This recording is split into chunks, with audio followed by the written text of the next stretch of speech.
મિત્રો વિડીયોમાં આપણી સાથે ખેતલિયા દાદાના મંદિરના સેવક એવા હિન્દુભાઈ વકાતર જોડાય છે. એમની પાસેથી આપણે ખૂબ જાણવાનો ઇતિહાસ છે, દાદાનો તો જાણે છે એની આપણે ચર્ચા કેમ તો હિન્દુભાઈ હવે આજે આપણે ખેતલા બાપાના મંદિરે બિરાજમાન છીએ. હવે એવું સાંભળ્યું છે કે 365 દિવસ 24 કલાક દાદા હાજર હાજર હોય છે કે ભાઈ તમે આવો એટલે તમને 2, 3, 4 એ અસંખ્ય સ્વરૂપમાં દાદા દર્શન લાવ્યા. હવે આપણે વધુમાં આખા ટાઈમમાં વધુમાં કેટલા સ્વરૂપમાં દાદા દર્શન આપ્યા? 51 સ્વરૂપમાં દર્શન મેં કર્યા. નવરાત્રિ હતી ને 51 સ્વરૂપમાં 5 વર્ષથી આવી. 5 વર્ષની અંદર દાદા બહુ આનંદમાં હતા, કોઈમાં હતા. અને આ મઢની માલિકો 51 સ્વરૂપના દર્શન મેં મારી જાતે કર્યા નવરાત્રિમાં.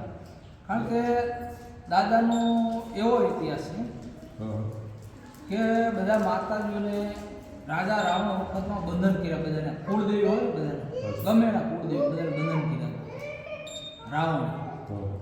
પછી બધા અકળાણા એટલે ભોળાનાથ વિષ્ણુ ભગવાન પાસે આવ્યા, માતાજીને બંધન કર્યા છે, રાક્ષસો પૂરતી હેરાન કરે. તો આનો ભગવાન તમે રસ્તો આપો, તમારી સિવાય કોઈની તાકાત નથી કાં છોડાય. પછી એને ડોકમાં જે ભોળાનાથની ડોકમાં જે હોય ને એના ગણ કહેવાય. હનુમાનજી એના ગણ છે, ભોળાનાથના એક આ ખેટલા બાપા.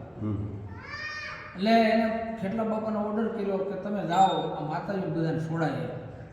એટલે ખેટલા બાપા ગયા, મંદોદરી રાણીને ધોણાય. અને રાવણ મનનો જીદી મણા કે માને આ શું છે, 3 દી ધોણાય એટલે અકળાનો. એટલે કોઈ જ્યોતિષને કીધું એ બોલે કે ભાઈ આ શું છે, તો કે આ બધા માતાજીને તમે બંધન કર્યા છે, એને છૂટા કરો તો તમારા મંદોદરી રાણી હારા થાય ને નહીં.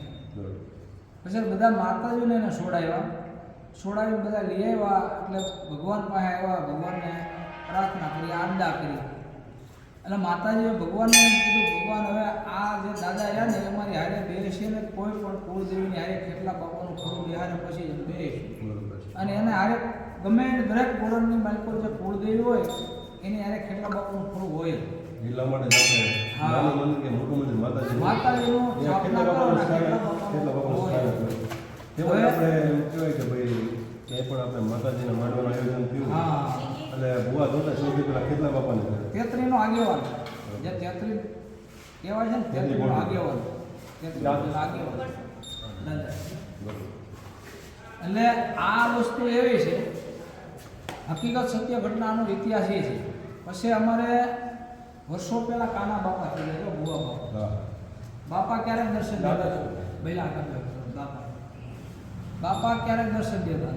પછી કાના બાપાની એવી ભક્તિની કમાણી હતી, અમે બેઠા ખાંપીમાં એને બાપાને આરતી કરી, બાપા તમે ક્યારેક હો ને ક્યારેક ન હો, કાયમ માટે માણસો આવે એને દર્શન આપો ને.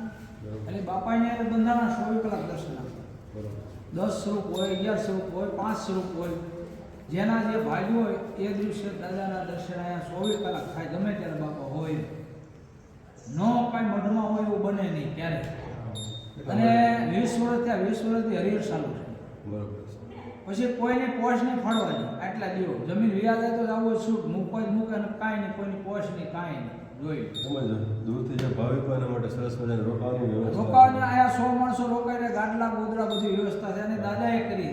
અમારે કોઈ તાગા નથી, પણ અમારો જે કુટુંબ છે 250 પોણા 300 માણસનો જે કુટુંબ છે, વકાતર કુટુંબ, એની કમિટી છે અમારે ગામ દીઠ 2 જણાની. જો આ પેટીઓ આવે એનું કરીએ, જે દાદા અમારે કોઈ દી ઘટતું નથી, પણ દાદાની દે. અમે કુટુંબના કોઈ આમાંથી 5 પૈસા ખીચાના એક એવું કાર્ય મોટું કરીએ ત્યારે ફાળો કરી કુટુંબ. કોઈ માંડવો કરવો હોય, કોઈ એવું હોય ત્યારે અમુક ટાઈમે બાપા છે.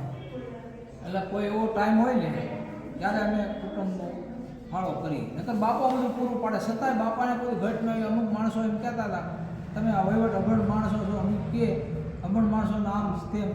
એટલે ગ્રેજ્યુએટવાળા આવી ગયા એ ટૂંકા પડ્યા. એટલે અમે કંઈ લાગવા નથી કરતા. આ જે આવે ને એ કોઈ પાસે જેવો ફાળો એવું કર્યું. બાપાનું જ્યારથી આ શરૂઆત કરી ને ત્યારથી, અને એની દયાથી બધું હાલે. અને જાગતો દિવસ આપણે તો મૂર્તિના દર્શન થાય, પણ આ જે આપોઆપ દર્શન થાય એવું ક્યાંય જોયું નથી. અને આપણું સૌરાષ્ટ્રનું સારું છે.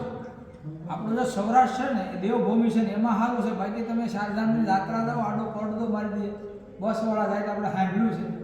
કે પૈસા ઉઘરાવી દો તો એ દર્શન કરવા ભગવાન નથી.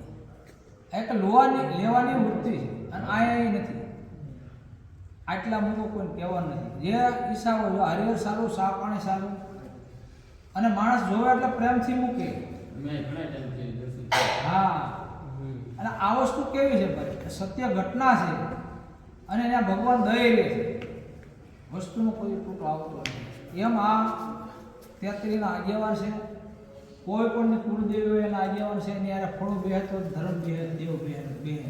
પછી રાવણ દેવ ધૂણે ત્યારે દાદાને બોલાવે કેટલા બાપાને કે 33ના આગેવાન તું આવી પછી દેવ આવે છે ગોળા પૈણમાં. સત્ય ઘટના બરોબર છે.